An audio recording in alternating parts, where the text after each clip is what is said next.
Sometimes the things we value least hold the greatest treasure. Sometimes justice comes from a grandfather's wisdom.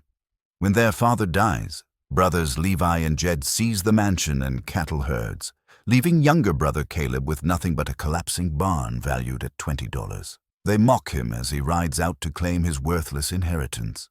Rotting timber on barren ground. But when Caleb swings his sledgehammer into the main support beams, something extraordinary happens. Gold coins pour out like a waterfall. Their grandfather had hollowed out every timber and filled the barn with a fortune in double-eagle gold pieces worth more than the entire ranch combined. What will the greedy brothers do when they discover the truth? Before we jump back in, tell us where you're tuning in from, and if this story touches you, make sure you're subscribed, because tomorrow I've saved something extra special for you. The dust hung in the air of the Thornhill Ranch house parlor like a congregation of old ghosts. 3 men sat in leather chairs, worn smooth by decades of use, their father's chairs, positioned around a mahogany desk that had witnessed 50 years of ranch business. The lawyer, a thin man named Marcus Webb with silver hair and wire-rimmed spectacles, cleared his throat and adjusted the document before him. Outside, the Wyoming wind moved through the cottonwoods with a sound like distant water. The main house of the Thornhill Ranch had stood since 1889, a 2-story Victorian structure painted white with green trim, its wraparound porch offering views of the Laramie Valley that stretched away in all directions. 12,000 acres of prime grazing land, 400 head of Angus cattle, and enough history to fill a dozen books. Caleb Thornhill sat furthest from the desk. At 47, he was the youngest of the 3 brothers, though you wouldn't know it from the lines around his eyes. Sun and hard work had carved their signatures into his face. He wore a faded denim shirt with pearl snaps, the kind you could buy at any feed store, and his hands rested quiet on his knees. Those hands bore scars from wire cuts, rope burns, and a dozen other small injuries that came with ranch work. He hadn't been inside this house in 11 years. Levi, the eldest at 53, occupied the chair closest to the desk. He'd put on weight in recent years, filling out his expensive western shirt with its silver conchos and turquoise buttons. His boots were custom-made in Austin, polished to a mirror shine. He drummed his fingers on the armrest with the impatience of a man accustomed to having his way. A gold Rolex caught the afternoon light filtering through the lace curtains their mother had hung 30 years ago. Jed, the middle brother at 50, had positioned himself between them, though not quite neutral ground. He favored Levi in looks, the same square jaw, the same calculating eyes. His shirt was crisp white cotton, tucked into Wranglers, held up by a belt buckle the size of a saucer. He'd won it at a rodeo back in '98, or so he claimed. Caleb remembered the story differently, but there was no point in arguing over belt buckles when they were about to divide up everything their father had built. Their father, Daniel Thornhill, had died 6 days ago. Heart attack while checking water tanks on the north pasture. He was 78 years old and had worked every day of his life since he was 12. The funeral had been well attended. Daniel was respected in Laramie County, known as a fair man who paid his debts and kept his word. Caleb had stood at the back of the church, watching his brothers play the grieving sons for the crowd. They'd done a good job of it, even shed some tears. The lawyer adjusted his spectacles again and began to read. Last will and testament of Daniel Joseph Thornhill, dated March 15th, 2024. The date caught Caleb's attention. Just 3 months ago. His father had been in good health then, or seemed to be. Why would he have updated his will? I, Daniel Joseph Thornhill, being of sound mind and body, do hereby declare this to be my last will and testament. Webb's voice was steady, professional. He'd probably read 100 such documents over his career. I hereby revoke all previous wills and codicils. Levi leaned forward slightly. Caleb could see the tension in his shoulders, the eagerness barely contained.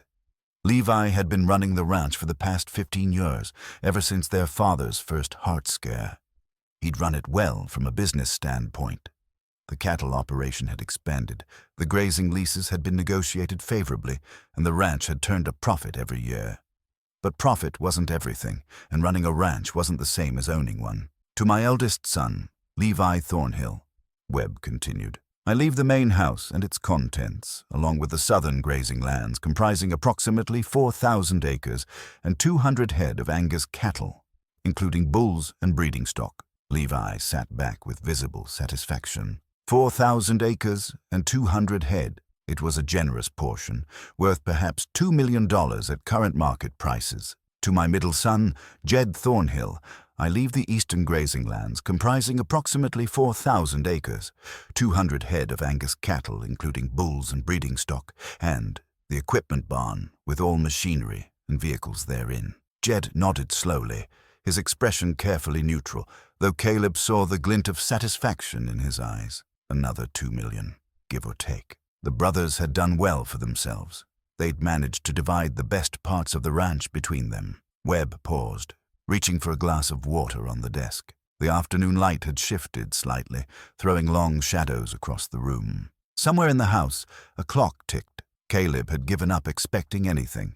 He'd been away for 11 years, working ranches across Montana, Colorado, and New Mexico. He'd sent letters to his father, but they'd gone unanswered. He'd tried calling, but Levi always answered and said his father was busy.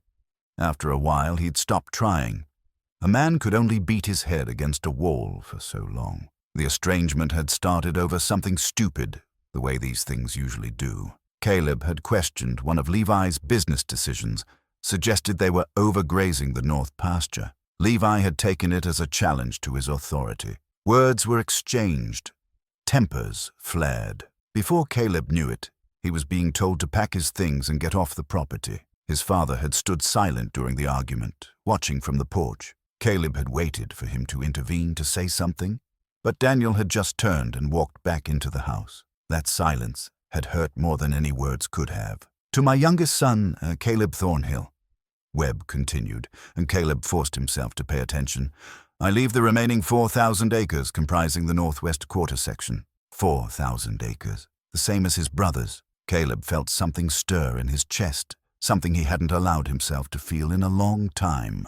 Hope, maybe, or the beginning of vindication. But Webb wasn't finished. Specifically, this includes the dry pasture land north of Cottonwood Creek and the old barn structure located thereon, along with all improvements and fixtures. Webb paused, glanced at Caleb with something that might have been sympathy, then continued. The current assessed value of this parcel, given the lack of water rights and the deteriorated condition of the structures, is $20. The words hung in the air like smoke from a gun. $20. Levi laughed. It started as a chuckle, then built into a full-throated guffaw that echoed off the walls. Jed joined in, a little more restrained, but no less amused. They looked at each other, then at Caleb, their eyes bright with mockery. $20, Levi repeated, wiping his eyes. Dad gave you $20 worth of dirt and a barn that should have been torn down 30 years ago. Webb continued reading, his voice flat and unemotional. All remaining personal effects, debts, and obligations are to be divided equally among the 3 sons. This concludes the reading of the last will and testament of Daniel Joseph Thornhill. He set the document down and removed his spectacles, cleaning them with a handkerchief he pulled from his breast pocket. There's also a letter, he said, looking at Caleb. Your father left specific instructions that you were to receive this after the will was read. He slid a cream-colored envelope across the desk. Caleb could see his name written in his father's careful script. He didn't reach for it immediately. His brothers were still laughing, making jokes about firewood and kindling. Let them laugh. He'd heard worse over the years. Well, little brother, Levi said, standing and stretching, looks like you hit the jackpot. $20 whole. Don't spend it all in one place. Jed stood as well, buttoning his vest. That old barn hasn't had a roof in 15 years. Surprised it's still standing at all.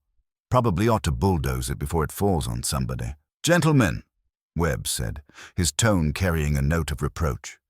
Your father's wishes have been honored.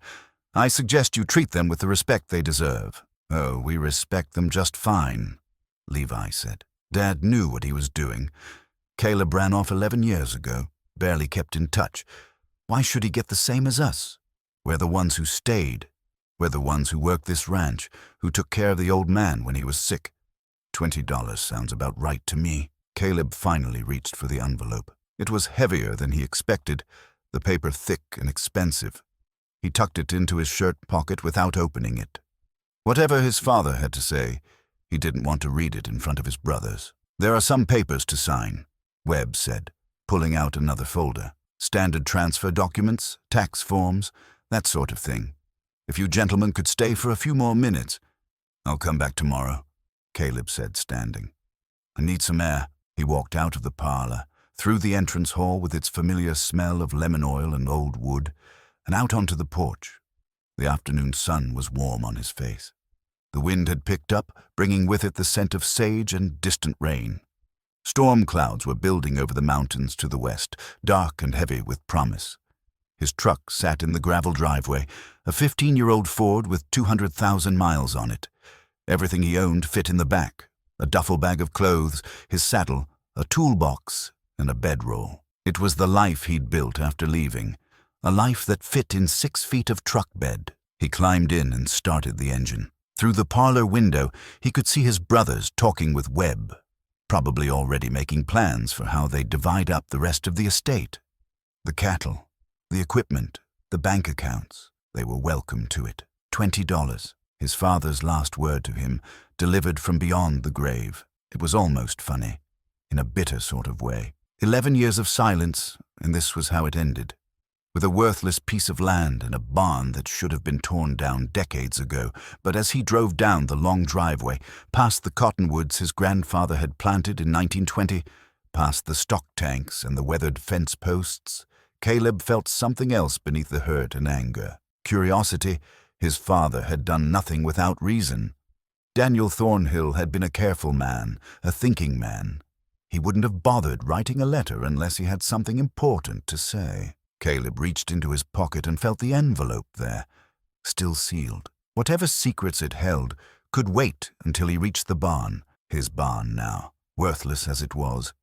He'd go out there. Tomorrow morning, take a look at what he'd inherited. Maybe his brothers were right. Maybe it was just a pile of rotting timber on a patch of dead ground. But maybe, just maybe, there was more to it than that. Caleb woke before dawn in his truck bed, the way he'd done 100 times on 100 different ranches. The pre-dawn cold had seeped through his sleeping bag, and his breath came out in pale clouds. He sat up slowly, working the stiffness from his shoulders, and looked out across the land his father had left him. The barn stood about 200 yards away, a skeletal thing silhouetted against the lightening sky.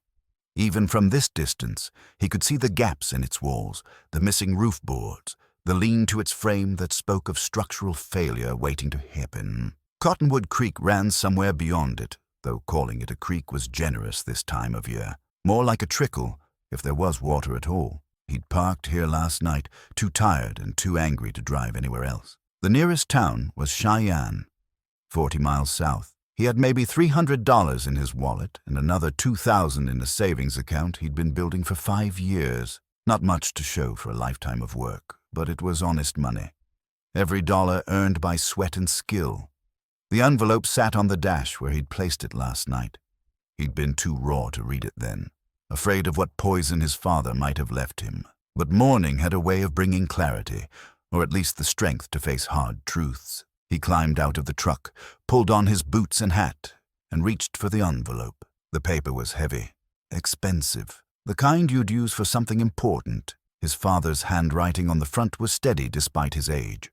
Inside, he found 2 pages covered in that same careful script. "Caleb?" it began. "No, dear son. No, to my youngest. Just his name. If you're reading this, I'm gone. And you've heard the will. I imagine Levi and Jed had themselves a good laugh at your expense. Let them. They've earned it in their way. They worked this ranch for 15 years while you were gone. They kept it profitable when drought and market prices would have ruined lesser men. But profit isn't everything, son. Sometimes it's not even the most important thing. I know you think I took their side when you left. You're wrong. I took nobody's side. A father shouldn't have to choose between his sons, but sometimes he has to let his sons make their own choices. You chose to leave rather than fight for your place here. Levi chose to build an empire. Jed chose to follow Levi.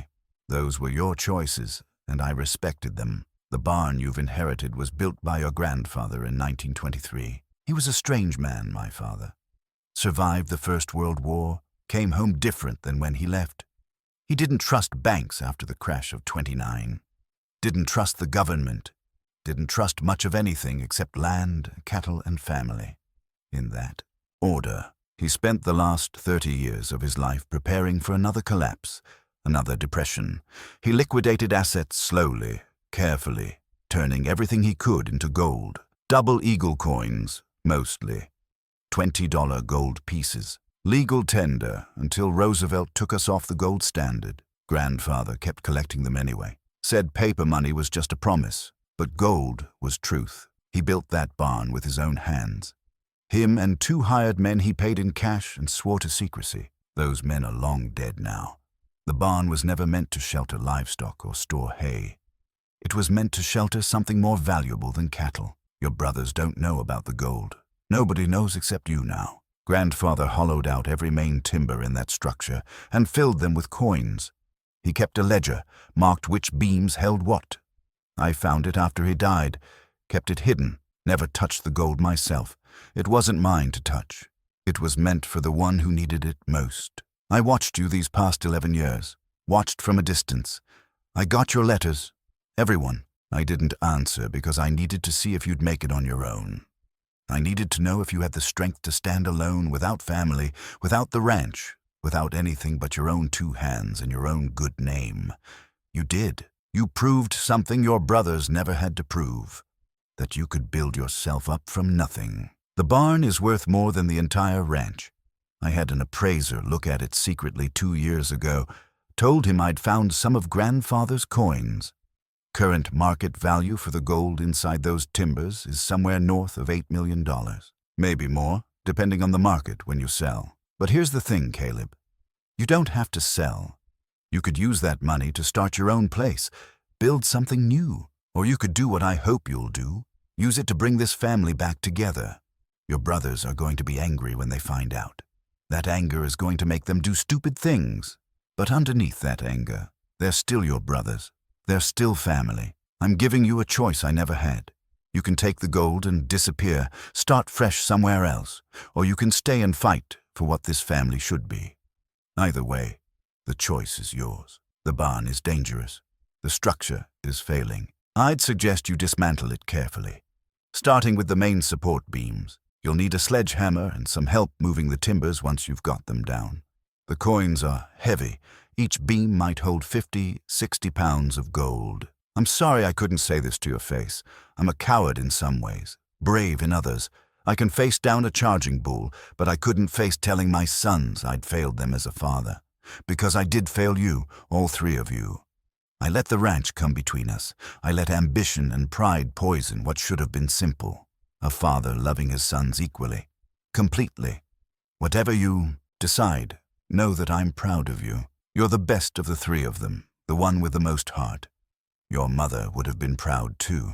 She always said you had her spirit, stubborn, loyal, and kind, even when the world didn't deserve it. The gold is yours. The choice is yours. The future is yours. Your father, Daniel Thornhill. Caleb read the letter twice, then a 3rd time. His hands trembled slightly, and he wasn't sure if it was from the cold or from the weight of what his father had just handed him. $8 million. Hidden in a rotting barn. His brothers didn't know. Nobody knew. He folded the letter carefully and put it back in the envelope, then tucked it into his shirt pocket next to his heart. The sun was coming up now, painting the eastern sky in shades of orange and gold. Appropriate, he thought. Gold for a golden sunrise. The barn waited. He walked toward it slowly, taking in details he had missed in the dark. The structure was massive, easily 60 feet long and 40 feet wide.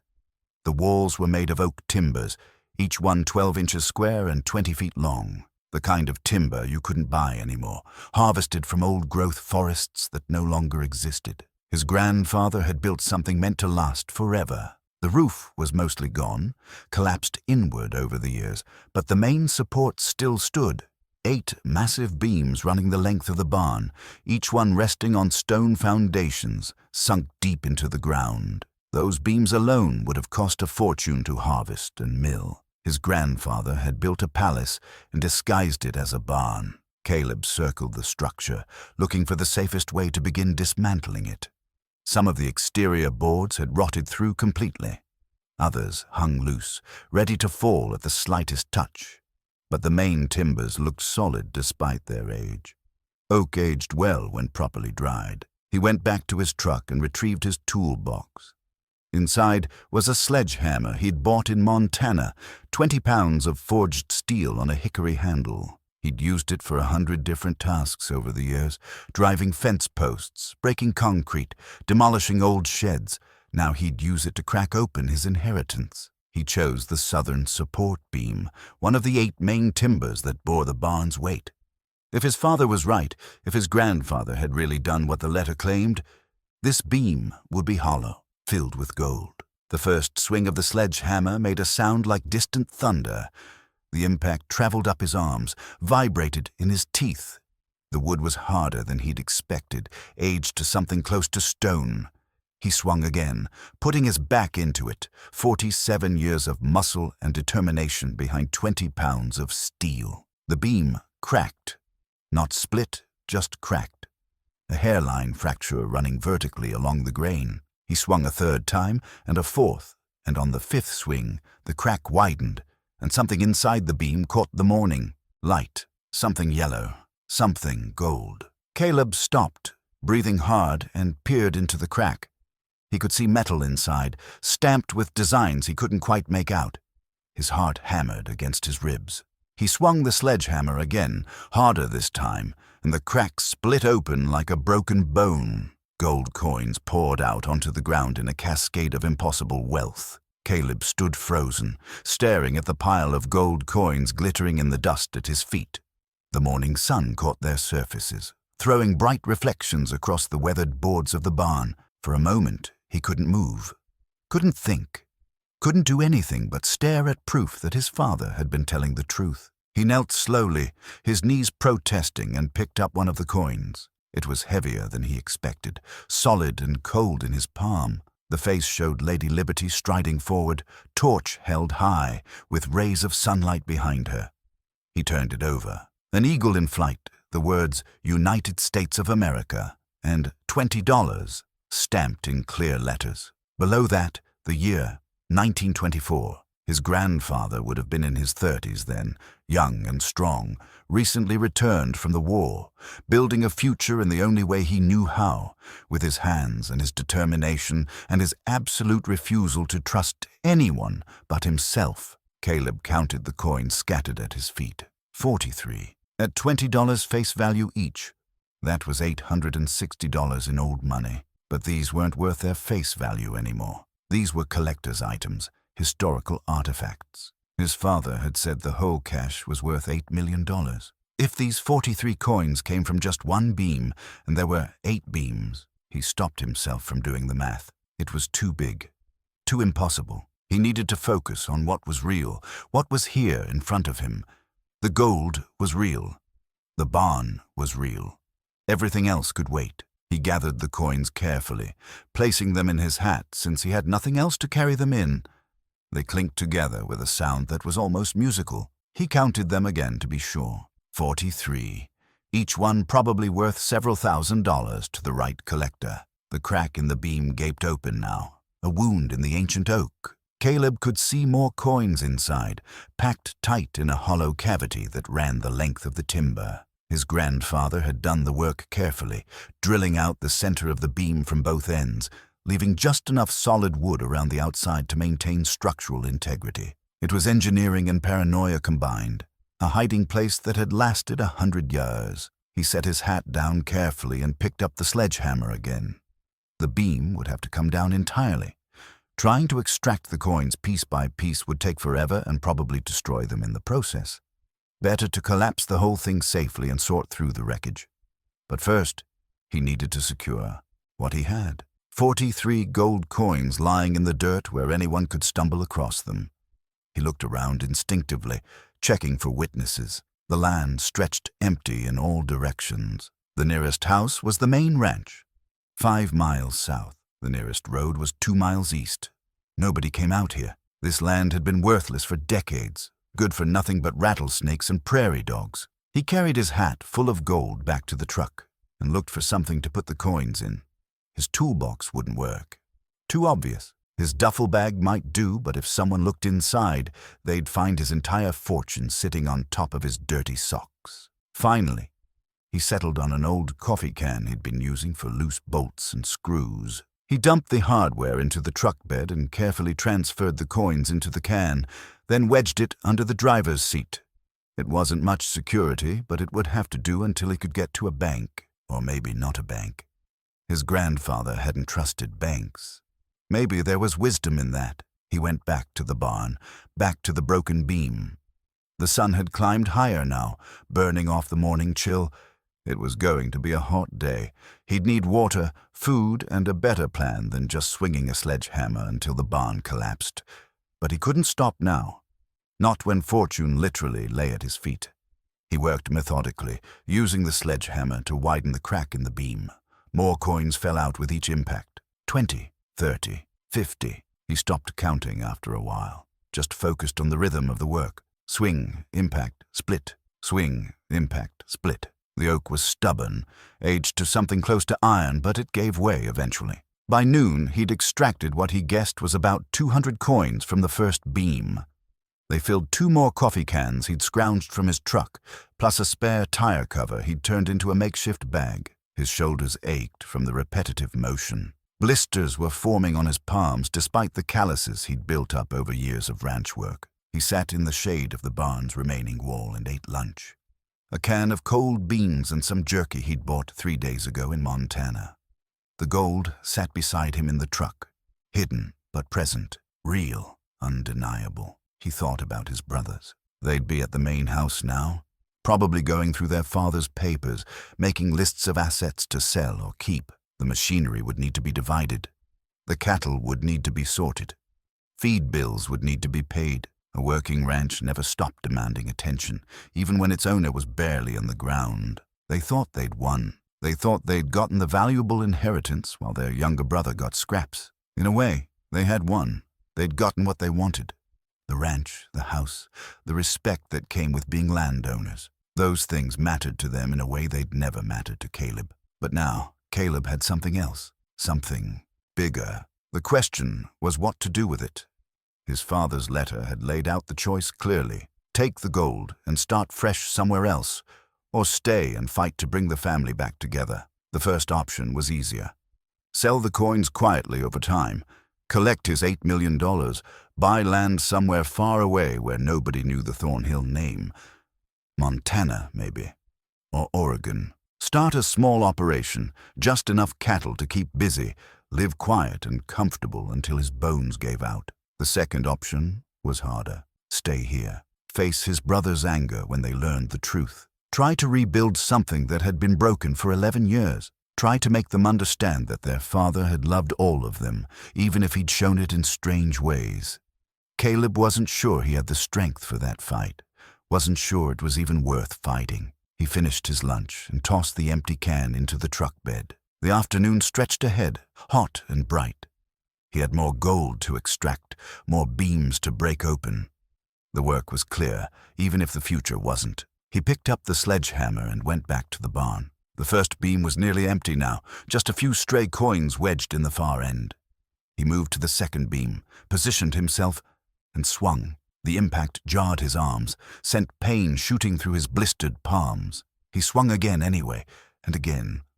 More gold spilled out, glittering like promises in the dust. Somewhere in the distance, a vehicle engine started.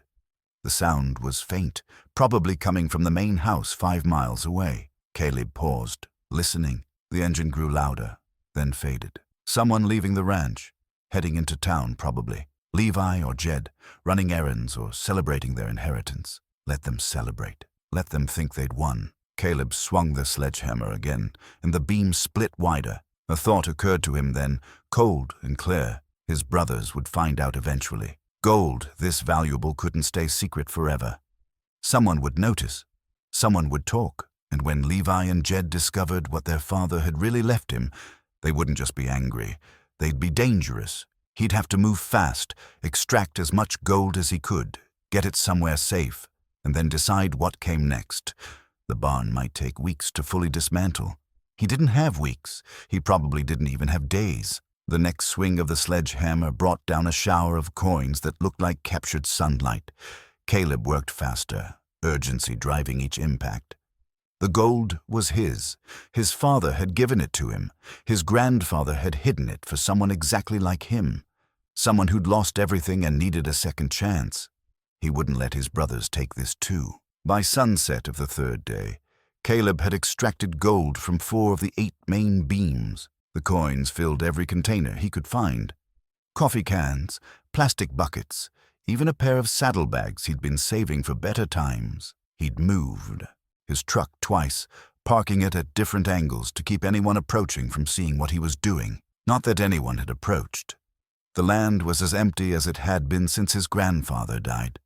But emptiness could be deceptive. On the morning of the 4th day, Caleb saw dust rising from the access road 2 miles east. A vehicle was coming. He checked his watch. 8 in the morning. Too early for casual visitors. He grabbed a tarp from his truck bed and threw it over the pile of extracted timbers and loose gold coins scattered around the work area. It wasn't perfect camouflage, but it would have to do. The vehicle turned out to be Jed's silver Dodge Ram, shining clean despite the dirt road. It pulled up 50 yards from the barn and stopped. Jed climbed out slowly, surveying the scene with narrow eyes. He wore his Sunday clothes, pressed jeans, a white shirt with silver buttons, and that ridiculous oversized belt buckle. "Morning, Caleb," he called out, not moving closer. "Jed." Caleb leaned the sledgehammer against the barn wall, trying to look casual. His heart hammered against his ribs. "Levi was wondering what you're doing out here. Seems odd, spending days at a barn that's worth $20, tearing it down before it falls down. You said yourself it's a hazard." Jed walked closer, his boots crunching on the dry ground. "That's a lot of work for $20 worth of land." "It's my $20 worth of land." "Fair enough." Jed stopped about 10 feet away, close enough to see the tarp, the tools, the disturbed earth. "Find anything interesting?" "Snakes, mostly. Couple rats. Nothing valuable, if that's what you're asking." "Wasn't asking anything. Just curious." Jed's eyes moved over the scene, taking in details. The broken timbers, the fresh marks on the ground where Caleb had been digging, the sledgehammer that clearly had seen recent use. "You need help? I could spare an afternoon if you want to speed this up." "I'm fine." "You sure? Some of those beams look heavy." 2 men could handle them easier than 1. Caleb felt sweat forming on his back despite the morning cool. Jed was fishing for something. The question was whether he suspected the truth or was just being nosy. "I appreciate the offer," Caleb said carefully. "But I'm handling it." Jed nodded slowly. He kicked at a loose board with his boot. "You know, I've been thinking about what Dad did. Giving you this place. Seemed harsh at the time, but maybe there was method to it." "How do you figure?" "Well, you're out here working, getting your hands dirty, building something from nothing, even if it's just clearing away wreckage. That's more than Levi and I are doing. We just inherited a working ranch.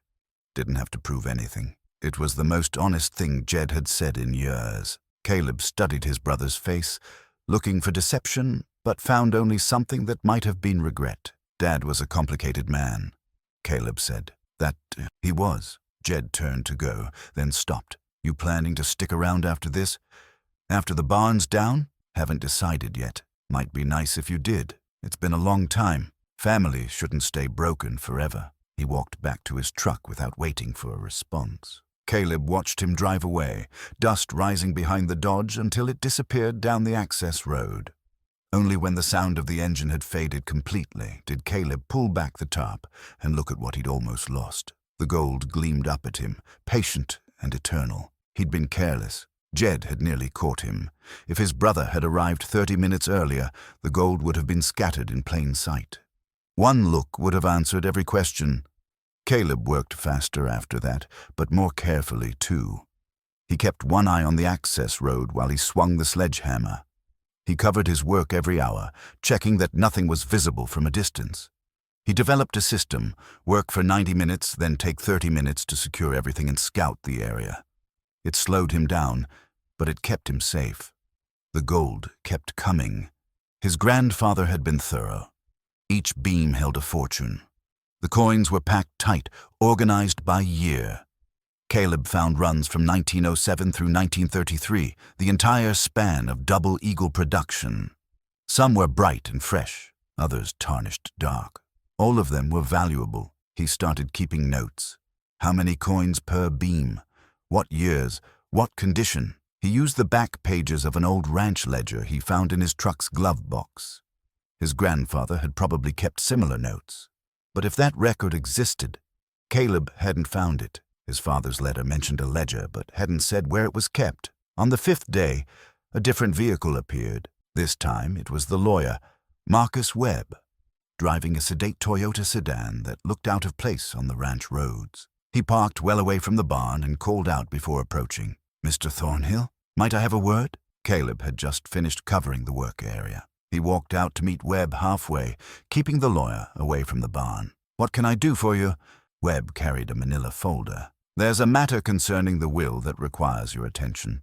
Your brothers have filed a petition with the county to have the inheritance evaluated." "Evaluated?" "They claim your father wasn't of sound mind when he revised the will.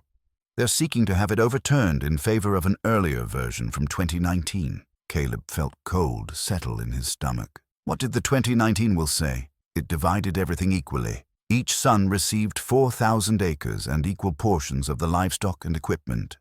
No special provisions. No, Webb paused delicately. Unusual bequests. So they want to take this land from me. Not exactly. They want to renegotiate the entire division. Make it equal. They argue that your father's recent heart troubles affected his judgment. They've hired a lawyer from Cheyenne. A good one, unfortunately. Can they do that? They can try. Whether they'll succeed depends on several factors. I'll need you to come to my office tomorrow to discuss strategy. But I wanted to warn you first, your brothers are serious about this. Of course they were. Levi never did anything halfway. If he thought he could grab more of the inheritance, he'd fight for it. The irony was rich. They were fighting over land and cattle and machinery, not knowing they were trying to steal $8 million in gold. Webb handed him the folder. "These are the preliminary documents. Read them over. We'll talk tomorrow at 10. After Webb left, Caleb opened the folder. The legal language was dense, but the message was clear. His brothers wanted everything renegotiated. They wanted the land divided equally. They wanted the will declared invalid. They wanted what wasn't theirs. Caleb looked back at the barn, at the 4 beams he'd already emptied and the 4 that remained. At current pace, he needed another week to extract all the gold. But if the will was overturned, this land wouldn't be his to work. His brothers would have legal claim to everything on it, including gold they didn't know existed. He had a choice to make. Stop working and fight the legal battle, risking discovery, or work faster and extract everything before the lawyers got involved. Neither option was good. Both carried risk, but the gold was real. The gold was here. The gold was his father's gift. Caleb picked up the sledgehammer. Legal battles could wait. Right now he had timber to break and fortune to claim. His brothers wanted to fight? Fine. They'd learn soon enough what they were really fighting for, and by the time they figured it out, the gold would be long gone. Caleb found the ledger on the 6th day, hidden in a metal box buried beneath the northeast corner foundation stone. He'd been working on the 5th beam when his sledgehammer struck something that rang hollow. Curious, he'd cleared away the dirt and pried up the stone with a crowbar. The box underneath was wrapped in oilcloth, sealed tight with wax. Inside was a leather-bound book and a letter written in his grandfather's angular script. "To whoever finds this," the letter began. "If you're reading these words, I'm dead, and my son Daniel is either dead or close to it. This book contains the record of what I've hidden. Each beam is marked with a number. Each page shows what that beam contains. The gold is yours by right of discovery. Use it wisely. Trust no one. The world is full of thieves wearing smiles." The ledger was meticulous. His grandfather had logged every coin, every date, every hiding place. Beam 1, 247 coins, years 1907-1912. Beam 2, 265 coins, years 1913-1918. The numbers continued through all 8 beams. At the bottom of the last page was a total, 1,147 coins. At current market prices for double eagles in decent condition, that meant somewhere between $7 and $9 million. Caleb sat on the foundation stone and did the math again. He'd extracted maybe 600 coins so far. That left over 1,200 still hidden in the remaining beams. At his current pace, working alone and trying to stay hidden, he needed at least another 10 days. Maybe 2 weeks if the weather turned bad or if his brothers interfered. He didn't have 2 weeks. The legal petition would be heard in 9 days. Webb had called that morning with the date. 9 days until a judge decided if the will was valid. 9 days until his brothers potentially claimed this land and everything on it. His phone buzzed. A text from an unknown number. He opened it and saw a photo of himself working at the barn, taken from a distance with a telephoto lens. Below the image, "Interesting project. We should talk. L. Levi." Caleb's stomach dropped. His brother had been watching him. For how long? What had he seen? The angle of the photo showed the barn, the scattered timbers, the tarp covering his work area. It didn't show the gold. At least, he didn't think it did. He texted back. "Nothing to talk about." The response came immediately. "I think there is. Main house. Noon tomorrow. Bring whatever you found." Caleb stared at the phone. Bring whatever you found. Did Levi know? Or was he fishing? Making an educated guess based on Caleb's behavior. Another text. "Or we can have this conversation with the sheriff present. Your choice." It was a threat, barely veiled. Levi was done being subtle. Whatever he suspected, he wanted answers, and he had the resources to get them. Money for private investigators. Connections in the county government. Legal power through the inheritance dispute. Caleb looked at the gold-filled containers hidden in his truck, at the ledger in his hands, at the 4 remaining beams that still held over half the treasure. He was caught between 2 bad options. Reveal what he'd found and let his brothers fight him for it, or hide it and risk criminal charges for concealing assets during an inheritance dispute. His father had said the choice was his. Take the gold and run, or stay and fight for family. But Daniel Thornhill hadn't counted on Levi being this aggressive, this quick to suspect and act. The careful plan his father had laid out was crumbling. Caleb needed help. He couldn't do this alone. He thought of Rita Colson, his father's accountant for the past 20 years. She'd handled the ranch books, filed the taxes, kept everything legal and clean. She'd also been at the funeral, standing quiet in the back row, tears on her weathered face. She'd loved Daniel Thornhill in the way people love those they respect. Not romantic love, but something deeper, the love of shared work and mutual trust. If anyone could be trusted with this secret, it was Rita. He called her number from memory. She answered on the 3rd ring. "Caleb, I need to talk to you." Not on the phone. A pause. The old diner en route. 287. 30 minutes. She hung up before he could respond. The diner was a relic from the 1950s, chrome and red vinyl, still serving the same menu it had when Eisenhower was president. Caleb arrived first, took a booth in the back, and ordered coffee he didn't want. Rita showed up 10 minutes later, sliding into the seat across from him with practiced ease. She was in her 60s, gray hair pulled back in a practical bun, wearing the same type of plaid shirt and jeans she'd worn since he was a kid. She'd been a ranch hand herself once, before an injury forced her into office work. She understood the life, understood the people who lived it. "You look terrible," she said. "Feel worse." "What's going on?" Caleb glanced around the diner. 3 other customers, all focused on their own meals. The waitress was in the kitchen. He leaned forward and spoke quietly. "My father left me more than a $20 barn." Rita's expression didn't change. "I wondered." "You knew?" "Daniel asked me to witness his will. I didn't read it, but I saw him seal it. He had a look in his eyes, like a man who'd just played the best poker hand of his life." She sipped her coffee. "What did he really leave you?" "Gold. Lots of it. Hidden in the barn timbers. My grandfather's doing." "How much?" $8 million, give or take." Rita set down her cup carefully. "And your brothers? They're suspicious. Levi's been watching me. He wants me at the house tomorrow, wants me to bring whatever I found. Are you going to?" "Don't know. That's why I called you. I need advice from someone who's not trying to steal from me." Rita was quiet for a long moment, her fingers drumming on the table. Finally she spoke. "Your father talked to me before he died. Told me he'd set something in motion. Told me if you ever came to me for help, I should give it. No questions asked. He planned this. Daniel Thornhill planned everything. You know that. She pulled a business card from her purse and slid it across the table. "This is a lawyer in Casper, not Webb, someone independent. Someone who specializes in estate disputes and asset protection. Call him tonight. Tell him everything. He'll know what to do. Can I trust him?" Daniel trusted him. "That good enough for you?" It was. It had to be. "What about tomorrow?" Caleb asked.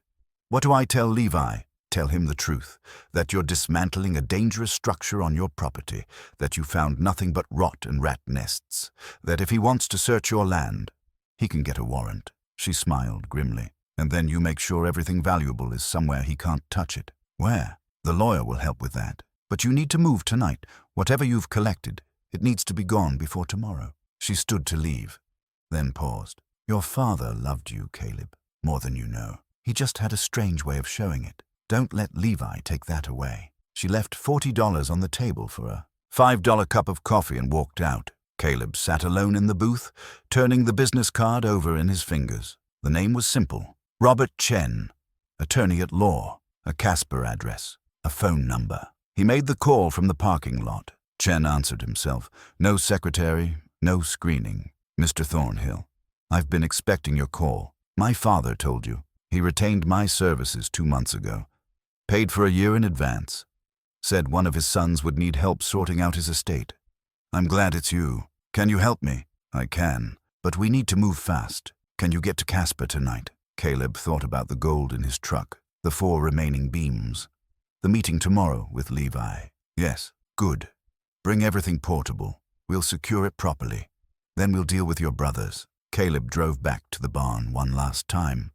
The sun was setting, painting the Wyoming sky in shades of red and gold. He loaded the last of the extracted coins into his truck, covered them with his sleeping bag and camping gear, and took one long look at the structure his grandfather had built. 4 beams remained unbroken, nearly $5 million still hidden inside. But he'd be back for them, and next time, he'd have the law on his side. Robert Chen's office was on the 3rd floor of a modest building in downtown Casper. The sign on the door read, "Chen and Associates," though Caleb suspected there were no associates. Just one careful man who understood how to protect people from their own families. Chen was younger than Caleb expected, maybe 40, with sharp eyes behind wire-rimmed glasses. He wore a crisp shirt with no tie, sleeves rolled to his elbows. His handshake was firm. "Coffee, please." They sat in Chen's office, a space dominated by floor-to-ceiling bookshelves and a desk covered in neat stacks of paper. Through the window, Caleb could see the lights of Casper spreading out below. It was after 9 at night. Most offices would be closed. Chen clearly kept different hours. "Your father was a smart man," Chen said, pouring coffee from a thermal carafe. "He came to me in March. Said he was going to leave his sons an inheritance that would either bring them together or tear them apart. Asked me to make sure the teardown, if it happened, was fair." "Did he tell you about the gold?" "He did. Showed me the ledger. Asked me to prepare documentation for asset protection in case one of his sons discovered it." Chen smiled slightly. "He thought it would be you. Said you had the stubbornness to see things through. Stubbornness runs in the family. So I've gathered. Tell me what's happened since the will reading." Caleb laid it out. The barn. The discovery. The extraction. Jed's visit. Webb's warning about the legal petition. Levi's surveillance and demand for a meeting. Chen listened without interrupting, occasionally making notes on a legal pad. When Caleb finished, Chen leaned back in his chair. "You've done well so far, but you're at a critical juncture. Your brothers are going to push hard tomorrow. Levi's not stupid. He knows something's happening. The question is how much he actually knows versus how much he suspects. What should I tell him? The truth, within limits. You're clearing a dangerous structure from your property. You've found some items of value. You're securing them properly.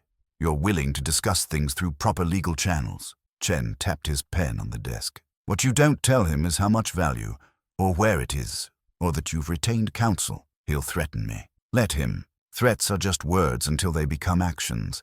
And if he does act, if he trespasses, if he tries to seize property, if he files false claims, we'll have grounds for a countersuit." Chen opened a folder. "Your father anticipated this. He left detailed documentation about the gold's origins. Letters from your grandfather. Provenance for the coins. Everything we need to prove legitimate ownership. The legal petition says he wasn't in his right mind when he revised the will. That petition is garbage. I've reviewed it. Their lawyer is decent, but he's working with nothing. Your father was examined by his doctor 2 weeks before he revised the will.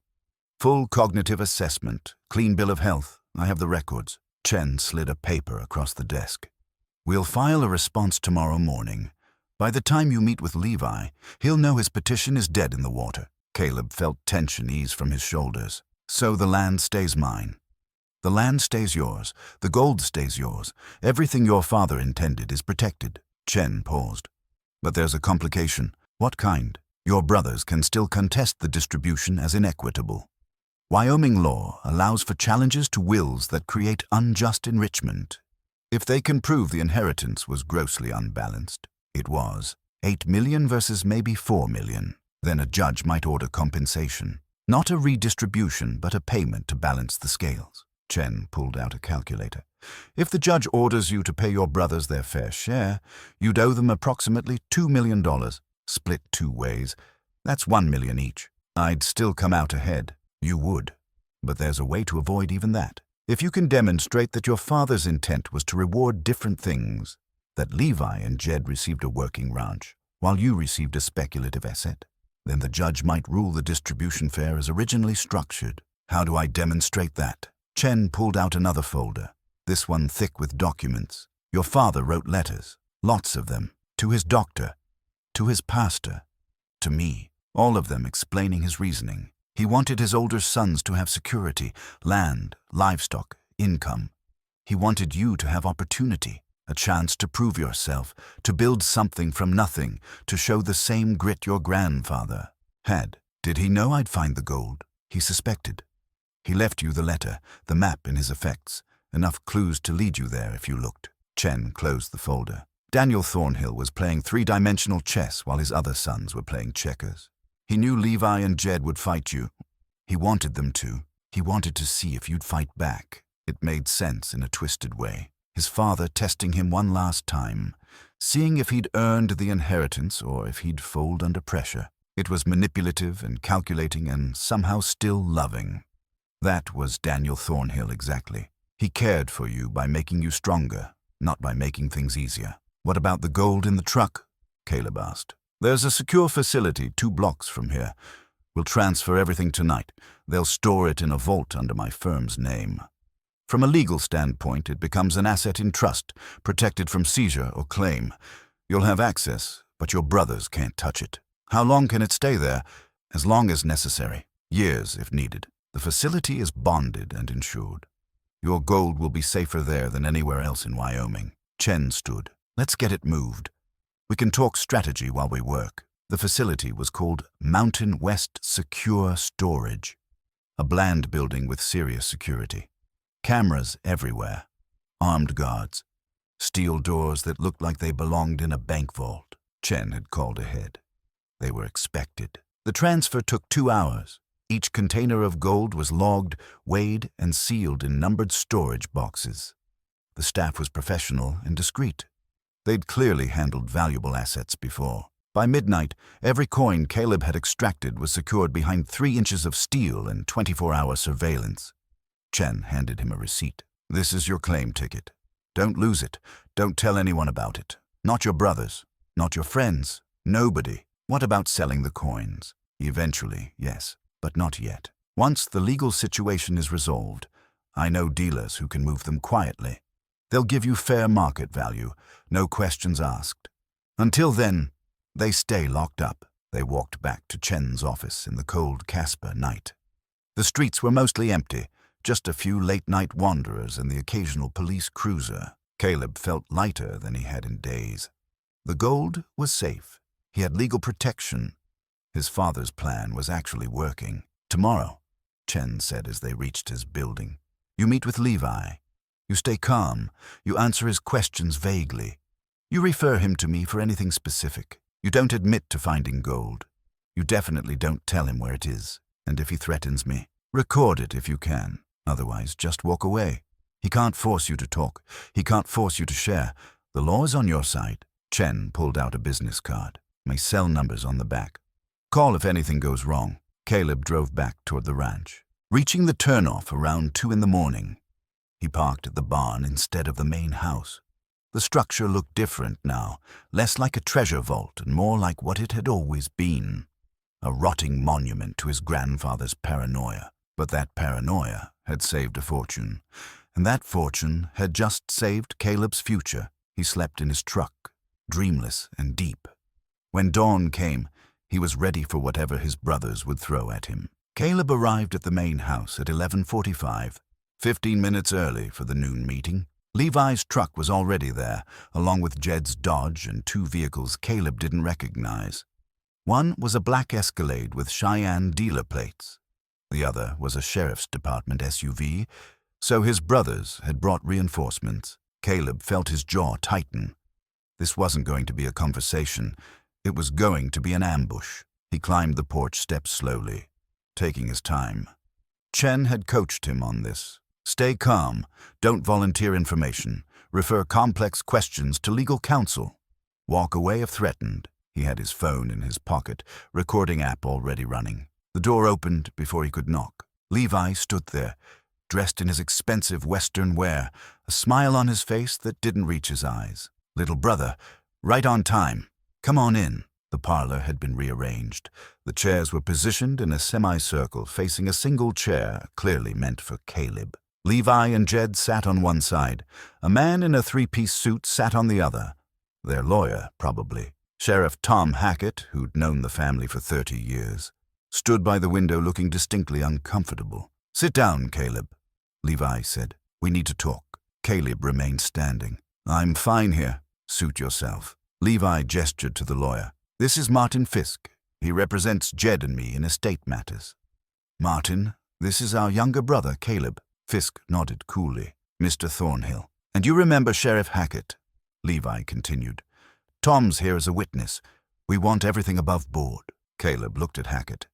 The sheriff had the decency to look embarrassed. "Caleb, sorry about this. Your brothers insisted." "On what?" "On clarifying some discrepancies regarding your father's estate." Fisk pulled out a folder. "Specifically, we have reason to believe you've discovered assets that weren't disclosed in the will. Assets that should be part of the general estate and divided among all heirs." "What assets?" "That's what we're here to determine." Fisk opened the folder.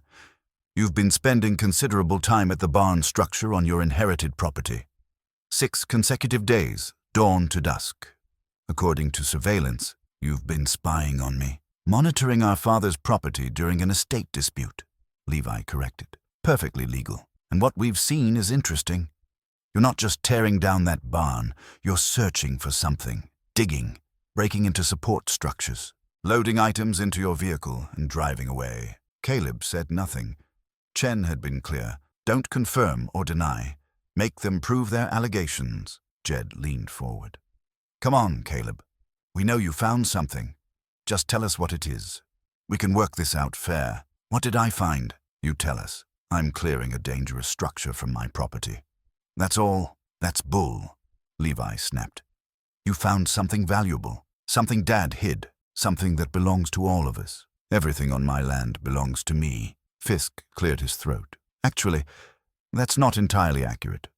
Wyoming Statute 27106 states that any assets concealed by the deceased and discovered after probate must be reported and included in the estate distribution. If you found something that was deliberately hidden by your father, I've found rotted wood and rat droppings. You want a share of that, counselor. We want the truth." Levi stood, his face reddening. "I've got photos of you loading containers into your truck, heavy containers that you're real careful with. That's not garbage. That's something valuable. Prove it." "Maybe I will." Levi pulled out his phone and swiped through photos. "Here, you, carrying something wrapped in canvas. Here, you, putting boxes under a tarp. Here, you, digging under the foundation." He shoved the phone toward Sheriff Hackett. "Tom, that looks like someone hiding stolen property to you." Hackett studied the photos reluctantly. "It looks like a man working on his own land, Levi. It looks like theft. I can't arrest a man for tearing down his own barn. What if the barn contains family property? What if Dad hid something there that belongs to all of us? Then that's a civil matter," Hackett said firmly. "Not criminal. You want to sue your brother. That's between you and the courts. I'm not getting involved in a family squabble. So you won't help us? I won't help you bully your brother. No. Hackett moved toward the door. Caleb, you need anything. You call me direct. Don't go through Levi. After the sheriff left, the room felt smaller, more dangerous. Fisk was making notes. Jed looked uncertain, like he was starting to regret being there. Levi just looked angry. Last chance, Levi said quietly. Tell us what you found, and we split it fair. 3 ways. Nobody gets lawyers involved. Nobody gets hurt. The threat was clear. Caleb felt his own anger rising but pushed it down. Stay calm. Don't give them ammunition. I found nothing that concerns you. Fine. Levi nodded to Fisk. Do it. Fisk pulled out another document. I'm serving you with a restraining order. As of now, you're prohibited from removing any items from the barn property pending a full investigation. You're also required to provide an itemized list of everything you've taken so far. He held out the document. Caleb didn't take it. You'll have to accept service, Fisk said. Then leave it on the table. Fisk set it down with exaggerated care. You've been served. If you violate this order, you'll be held in contempt. That means jail time, Mr. Thornhill. Caleb picked up the document and scanned it. The legal language was dense, but the intent was clear. His brothers were trying to freeze his assets, force disclosure, and grab whatever he'd found. The order had been signed by Judge Morrison, one of 3 district judges in the county. Chen would need to challenge this immediately, but as Caleb read further, he noticed something odd. The order referenced items removed from barn structure on property designated as Parcel 44B. He checked the property description. Parcel 44B. His inherited land was Parcel 44C. This order applied to the wrong parcel. He looked up at Fisk. This restraining order is invalid. I don't think so. It references the wrong property. You've got me restricted from removing items from Parcel 44B. My land is 44C. Fisk's expression flickered. He grabbed the document and read it again. That's a typo. The intent is clear. The law is the law, Counselor. You taught me that 5 minutes ago. This order doesn't apply to my property. It applies to land that's... Caleb pulled out his phone and checked the county records. Currently owned by the Bureau of Land Management. Federal grazing land. Want to explain why you're trying to restrict my access to federal property? Levi snatched the document from Fisk. What are you talking about? Your lawyer filed an order on the wrong parcel, probably rushed it through without checking, which means this order is worthless. Fisk had gone pale. We'll refile. Corrected version. The judge will sign. Maybe, but you'll need a new hearing, new evidence, and my lawyer will be there to oppose it. Caleb folded the useless restraining order and tucked it in his pocket. Thanks for this, though. Good example of what sloppy legal work looks like. He started for the door. Levi moved to block him. Get out of my way. We're not done. Yeah, we are. Caleb met his brother's eyes. You want something from me? Go through proper channels. File your motions. Make your arguments, but stop threatening me on my own property. Stop surveilling me, and definitely stop pretending this is about Dad's wishes. This is about greed, pure and simple. You self-righteous, move. Something in Caleb's tone made Levi step aside. Caleb walked past him, past Jed, who wouldn't meet his eyes, past Fisk, who was already on his phone, probably calling the judge's office. He made it to his truck before his hands started shaking. The confrontation had gone better than expected, but it had also shown him how far his brothers were willing to go.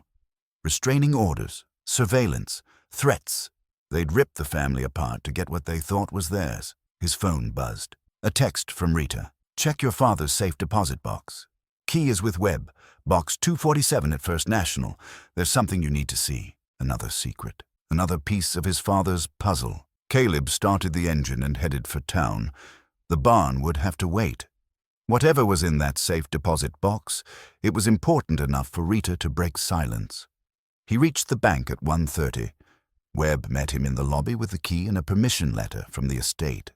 The bank manager, a woman named Patricia, who'd known his father for decades, led them to the vault. Box 247 was small, maybe 12 inches by 6. Caleb opened it expecting documents. What he found instead was a letter addressed to all 3 brothers and a second will. This one was dated a week before his father died, and it changed everything. Webb read it first, his face going white. Then he handed it to Caleb. "Your father," Webb said slowly, "was more clever than any of us realized." The will was simple. Everything divided equally. No tricks, no hidden assets. Land, cattle, equipment, and cash split 3 ways, fair and clean. Except for one clause at the end. "This will supersedes my previous will dated March 15, 2024, unless one or more of my sons challenges that will in court.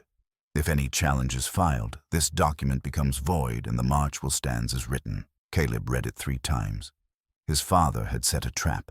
If the brothers accepted the original inheritance without fighting, Levi and Jed with their ranch, Caleb with his barn, then this second will took effect and everyone got equal shares. But if anyone challenged it, if anyone got greedy, the unequal distribution stood. Levi and Jed had filed their petition 4 days ago. They'd just guaranteed Caleb would keep all $8 million of gold. Caleb sat in his truck in the bank parking lot, the second will on the seat beside him. The afternoon sun beat down through the windshield, but he felt cold. His father had played them all. Every move calculated, every possibility anticipated. Daniel Thornhill had known exactly what his sons would do when faced with an unequal inheritance. He'd known Levi would fight for more. He'd known Jed would follow Levi. And he'd known Caleb would work quietly, building himself up without complaint, proving he didn't need handouts or family wealth to survive. The question now was what to do with this knowledge. The second will gave Caleb options. He could present it to the court, show that his brothers' greed had cost them their chance at equal distribution. He could watch them realize they'd played themselves out of millions. He could win completely and legally. Or he could do something else. His phone rang. Chen's number. "I heard about the restraining order," Chen said. "And I heard it was filed on the wrong parcel. Nice catch. They're getting desperate." "They are, which makes them dangerous. I've filed a motion to dismiss their petition based on the evidence I mentioned. We'll have a hearing in 3 days. But there's something you should know. Fisk has hired an investigator. Former FBI. He's been asking questions around town about you, about the barn, about your grandfather." "What kind of questions?" "The kind that suggest they know more than they're letting on. Someone talked. Maybe one of the ranch hands your grandfather hired back in the 20s. Maybe someone who helped build the barn. The trail is 70 years old, but money has a way of making people remember things." Caleb thought about the 2 men his grandfather had hired. His father's letter said they were dead, but maybe they'd talked before they died. Maybe they'd told their families. Secrets had a way of leaking across generations. "What do I do?" "Finish extracting the gold. Tonight, if possible. Get everything secured before they can act. I'll handle the legal side. You handle the physical side." After Chen hung up, Caleb drove back to the barn. The sun was starting to descend, painting long shadows across the land. 4 beams remained untouched. 4 beams holding roughly $5 million in gold. At his current pace, working alone, he'd need 3 more days to extract it all. He didn't have 3 days. He pulled out his phone and made a call he'd been avoiding. The number rang 4 times before a familiar voice answered. "Caleb? Rita, I need help." "When and where?" "My barn. Tonight. Bring tools and a truck if you can." "What are we doing?" "Stealing my own inheritance before my brothers steal it first." She laughed, rough and genuine. "I'll be there by sunset." Rita arrived at 7, driving an old Ford pickup that had seen better decades. She climbed out wearing work clothes and heavy gloves, her gray hair tied back under a bandana. She looked at the barn, at the scattered timbers and the 4 remaining beams, and nodded slowly. "Your grandfather built this?" "He did. Smart man. Paranoid, but smart." She picked up a crowbar. "Show me what needs doing." They worked as the sun set and the stars came out. Rita was strong despite her years, moving with the efficiency of someone who'd spent a lifetime doing hard labor. She didn't ask questions about the gold. Didn't need to. She understood the situation instinctively. Family fighting over money. The youngest brother trying to protect what was rightfully his. It was an old story, repeated across every ranch and farm in Wyoming. Caleb used the sledgehammer on the 6th beam while Rita positioned herself to catch the coins as they fell. The beam cracked, split, and yielded its treasure. Gold cascaded into the waiting containers. They worked in silence, focused and efficient. By 9 o'clock, they'd cleared 2 more beams. By 11, they had 3, 1 beam left. "Take a break," Rita said. "You're going to hurt yourself swinging that hammer tired." They sat on the tailgate of Rita's truck, drinking water and eating the sandwiches she'd brought. The night was clear, stars sharp overhead. Caleb could see the lights of the main house 5 miles south. Wondered if his brothers were there. Wondered if they were planning their next move. "Your father talked about you a lot," Rita said quietly, "especially after you left. He'd ask me if I'd heard from you. Never directly, just casual questions. Where you were working, how you were doing. He kept every letter you sent, you know. Had them in a box in his office. Read them when he thought nobody was looking." He never answered. "No, but he read them. That counted for something." She was quiet for a moment. "He loved all 3 of you. But you reminded him of himself when he was young. Before the ranch. Before responsibility. Back when he had dreams bigger than property lines and cattle counts. What happened to those dreams?" "Same thing that happens to everyone's dreams. Life. Your mother's death hit him hard. After that, the ranch was all he had. He poured everything into it. Made it successful. Made it valuable. But somewhere along the way, he forgot that land is just land. Family is what matters. He had a strange way of showing it. He did. But look what he left you. Not just gold. A choice. Take it and run, or stay and fight for something better." Rita stood, brushing dirt from her jeans. "What are you going to do when this is over?" "Haven't decided. You found the second will. You know your brothers just cost themselves millions. You could rub their faces in it. Make them suffer for their greed. I could, or you could do something else. Something your father hoped you'd do but couldn't quite ask for." She picked up the sledgehammer and handed it to him. "Let's finish this, then you can decide." The final beam came down hard. It was the largest, the oldest, the one that had borne the most weight for 100 years. Caleb swung the hammer with everything he had left. His shoulders burned. His hands bled through the gloves. But the beam cracked, split, and finally gave way. The last of the gold spilled out like a blessing and a curse combined. They loaded it into both trucks, working until 2 in the morning. When they were finished, every coin his grandfather had hidden was accounted for. 847 double eagles, just like the ledger had promised. $8 million in gold, now divided between 2 trucks headed for secure storage in Casper. Rita left first. Caleb followed 20 minutes later, taking a different route. Chen had arranged for the storage facility to open early. By dawn, both loads were secured behind steel doors and armed guards. The gold was safe. The inheritance was protected. Now came the hard part. Caleb met with Chen at 7 in the morning. The lawyer looked tired, but satisfied. "The gold is secure. Your brothers can't touch it. The legal petition will be dismissed. The second will can be presented at the hearing if you choose." "If I choose?" "It's your decision. You can show the judge the second will, prove your brothers' greed cost them everything, and walk away with $8 million. Legally sound. Morally defensible. Your father's explicit intent. Or you invoke the spirit of the second will rather than the letter. Your father wanted his sons to work together. He wanted the family whole. The second will was meant to discourage fighting.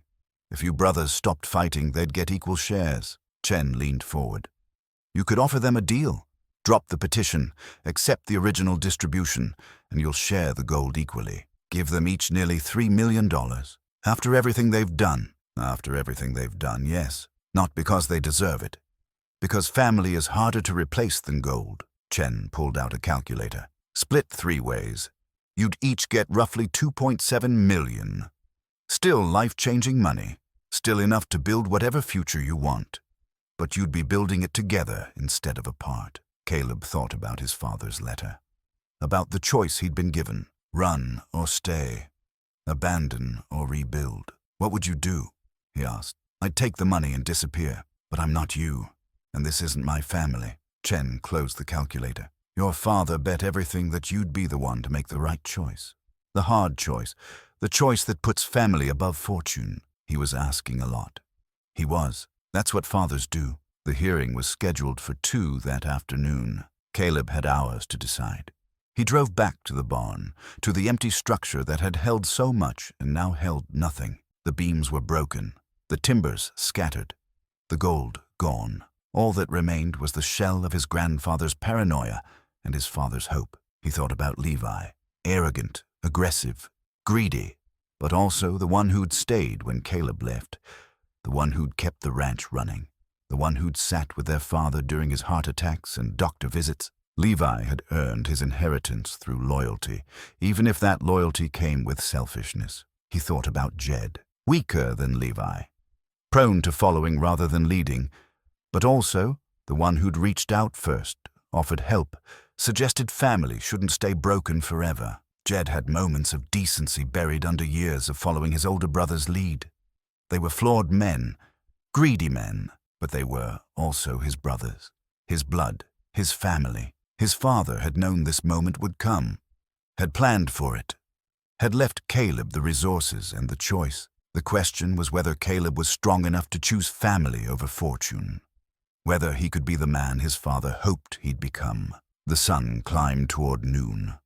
Caleb sat in the ruins of his grandfather's barn and made his decision. At 1:30, he walked into Chen's office with an envelope. Inside was a handwritten letter addressed to his brothers. He handed it to Chen. "Give this to them at the hearing, after the petition is dismissed, but before the second will is presented." Chen read it. His eyebrows rose. "You're sure?" "I'm sure. This is going to cost you millions." "Some things are worth more than money." Caleb stood. "My father taught me that. Took me a while to learn it, but I got there eventually." At the courthouse, Levi and Jed sat with their lawyer on one side. Caleb sat with Chen on the other. The judge, a stern woman named Harriet Walsh, reviewed the filings with a critical eye. Fisk argued his case. Chen destroyed it with medical records, witness testimony, and documentation of Daniel Thornhill's perfect mental health. "The petition is denied," Judge Walsh said. "The will stands as written.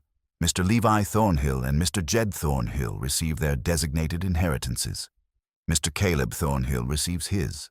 No further challenges will be entertained." Levi's face went red. Jed looked at the floor. Their lawyer closed his briefcase with the finality of defeat. "However," Chen said, standing, "before this court closes the matter, my client has something he'd like his brothers to read." He handed the envelope to Levi. "Read it aloud, please." Levi opened it with shaking hands. His eyes scanned the letter. His expression changed from anger to confusion to something that might have been shame. He cleared his throat and began to read. "Levi and Jed." Levi read, his voice rough. "I found what Dad left me, what Grandfather hid. It's gold, nearly 2,000 double eagle coins worth about $8 million at current market prices. You were right to be suspicious. You were right to think I'd found something valuable, but you were wrong about everything else." He paused, swallowing hard. Jed had gone pale. "Dad left me that barn knowing what was inside. He left you the ranch knowing what you'd do when you found out. He tested all of us. I passed. You didn't. There's a second will. Webb has it. If you hadn't challenged the first will, if you'd accepted what Dad left you without fighting, that second will would have split everything equally. But you challenged it. You got greedy. And now legally, that second will is void. I get to keep all 8 million. Levi's hands trembled.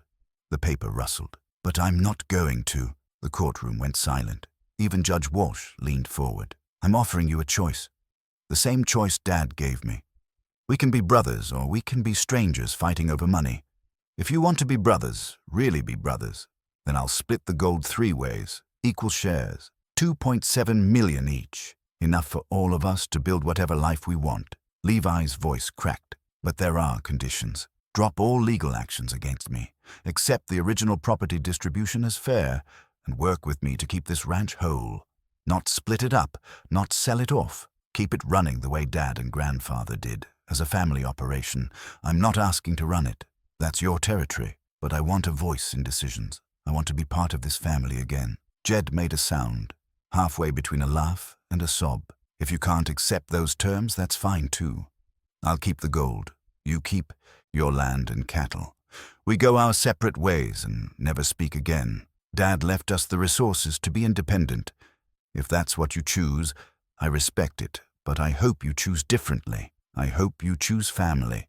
Because despite everything, despite the fighting and the greed and the 11 years of silence, you're still my brothers, and I miss you." Levi set the letter down. His jaw worked, but no words came out. Jed stood suddenly, his chair scraping against the courtroom floor. He walked straight to Caleb and held out his hand. "I'm sorry," Jed said, "for all of it, for letting Levi talk me into the petition, for not standing up for you when you left, for being a coward." His eyes were wet. "I want to be brothers again. However we get there." Caleb took his hand, then pulled Jed into a hug. His brother held on tight. Shaking, Levi remained seated, staring at the letter. The courtroom waited. Judge Walsh watched with an expression that might have been approval. Chen stayed quiet, letting the moment unfold. Finally, Levi stood. He looked older than his 53 years, tired, defeated, but also maybe relieved, like a man who'd been carrying weight for too long and could finally set it down. "You'd really split it?" Levi asked. "After we tried to take everything? After we treated you like garbage?" "Yes." "Why?" "Because Dad wanted us whole, and because money is easier to replace than family. I learned that the hard way over 11 years of being alone." Caleb walked toward his oldest brother. "I'm not saying I forgive everything. I'm not saying we go back to how things were, but we can build something new, something better." Levi's face worked through a dozen emotions. Pride, shame, anger, hope, all of it visible and raw. He'd spent 15 years being the eldest, the leader, the one in charge. Accepting help from his youngest brother would hurt his ego, but the alternative was worse. $3 million, or family. $8 million, or loneliness. "I've been a jackass," Levi said finally. "You have. Treated you like you were nothing, like you didn't matter. You did, and you're still offering to share." "I am." Levi's shoulders sagged. "Dad knew, didn't he? He knew I'd fight. Knew I'd try to grab everything. Knew I'd prove I was the greedy son of a gun he thought I was. He knew all of us, better than we knew ourselves. He was a manipulative old man. He was. But he was trying to teach us something." Caleb held out his hand. "What do you say, Levi? Brothers again, or strangers with money?" Levi looked at the hand, looked at Jed, who was nodding encouragement, looked at the letter on the table that offered him a fortune and a family both. The choice should have been easy, but pride made everything complicated. Then Levi did something Caleb hadn't seen in 30 years. His oldest brother started crying, not sobs, just tears running down his weathered face. He grabbed Caleb's hand and pulled him close. "Brothers," Levi said into his shoulder. "We'll be brothers again, and we'll make this right. All of it." Judge Walsh cleared her throat. "Gentlemen, I believe this matter is resolved." Chen stood. "It is, Your Honor. The parties have reached an agreement. Then this court is adjourned." She smiled slightly. "And might I say, your father would be proud." They met 3 days later at the main house, the 3 brothers and their lawyers. Chen had drawn up paperwork that made the arrangement official. Equal distribution of the gold, shared decision-making for the ranch, a partnership agreement that protected all parties while keeping the family operation intact. Caleb signed first, then Jed. Levi held the pen for a long moment before adding his signature. With that final flourish, $8 million became $2.7 million each. The gold would be sold gradually through dealers Chen trusted. The money would be distributed over 6 months to minimize tax burdens. Everyone would walk away with life-changing wealth. But the real change had already happened. After the lawyers left, the brothers sat on the porch with whiskey their father had saved for special occasions. The sun was setting over the Laramie Valley, painting the sky in colors that matched the gold they'd fought over. Caleb thought about his grandfather building that barn, hiding his fortune, never trusting anyone. Thought about his father creating elaborate tests, trying to force his sons to prove themselves. Thought about all the wasted years when they could have just talked to each other. "We were idiots," Jed said, echoing Caleb's thoughts. "We were," Levi agreed. "Fighting over money when we should have been fighting to stay together. Dad made it complicated," Caleb said. "But maybe it needed to be complicated. Maybe we needed to prove we could choose right when choosing wrong was easier." Levi swirled his whiskey. "I've been thinking about what you said in that letter, about keeping the ranch whole. I've got some ideas if you want to hear them." "I'm listening." "The cattle operation is solid, but we've been leaving money on the table. We could expand into grass-fed beef, sell direct to restaurants. Jed's been wanting to try that for years, but I shot him down, said it was too risky. He glanced at Jed. I was wrong. We should try it. Jed looked surprised. You mean that? I mean it. You run that side. I'll keep managing the grazing and breeding stock. Caleb, Levi turned to his youngest brother. What do you want to do? You can have any role you want here. Manager, partner, even just collecting a check if you'd rather. I want to work, Caleb said. Hands-on, breaking horses, fixing fence, whatever needs doing. I've been running other people's ranches for 11 years. I want to run part of ours. Ours. Levi repeated softly. That sounds right. They sat in comfortable silence as the stars came out. Caleb felt something shift inside him, a weight. He'd been carrying for so long that he'd forgotten it was there. The weight of being alone, of having no one to call family. It lifted now, replaced by something lighter. Hope, maybe, or just the simple warmth of belonging somewhere. You know what Dad would say if he could see us now? Jed asked. About time you boys figured it out. Levi answered in a fair imitation of their father's gruff voice. They laughed. Real laughter, not the bitter kind that had marked their relationship for years. The kind of laughter that brothers share when they've survived something difficult together. I cleared out Dad's office yesterday, Levi said. Found his personal things. There's stuff you should have, Caleb. Photos, letters, his old saddle if you want it. I'd like that. There's also this. Levi pulled an envelope from his pocket, addressed to all three of us. Found it in his desk drawer, marked open after the fighting stops. Jed leaned forward. What's it say? Haven't opened it yet. Figured we should read it together. Levi broke the seal and unfolded a single page.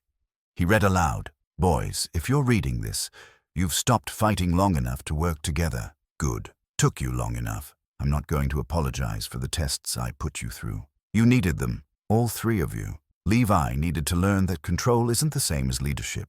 Jed needed to learn that loyalty doesn't mean blindness. And Caleb needed to learn he's strong enough to stand on his own and generous enough to lift others up. Levi's voice had gone rough. He continued, I split my estate in a way that would force you to choose. Family or fortune.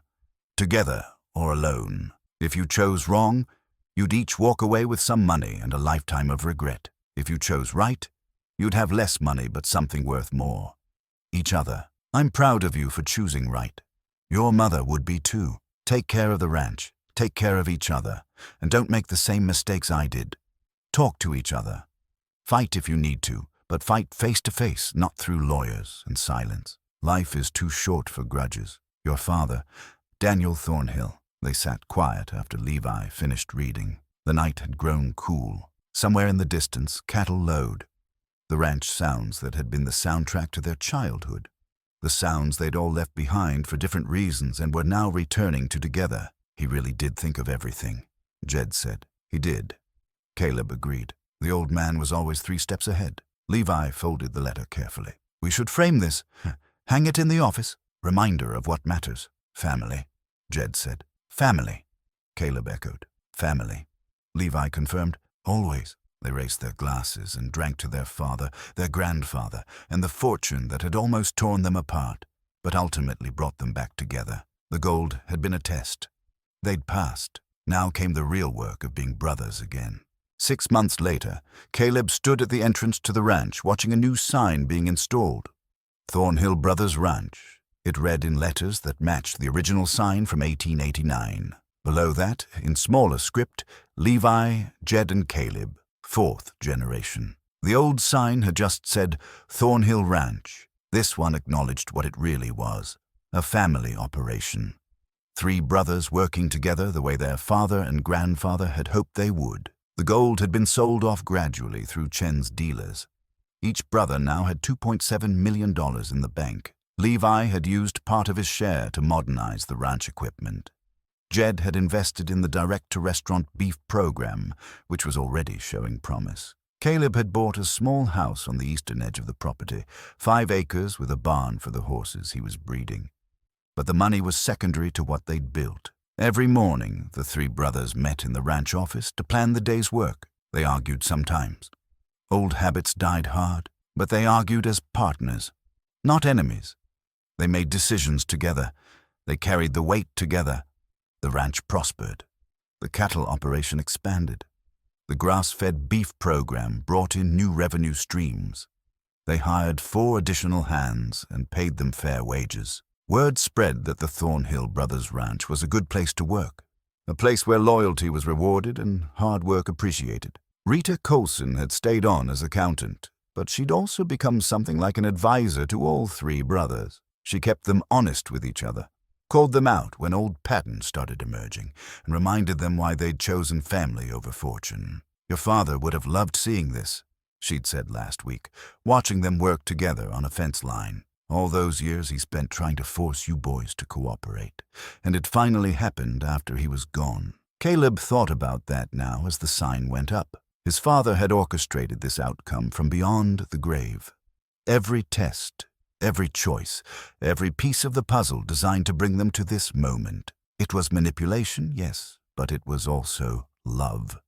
A strange, complicated, very Daniel Thornhill kind of love. The barn where the gold had been hidden was gone now.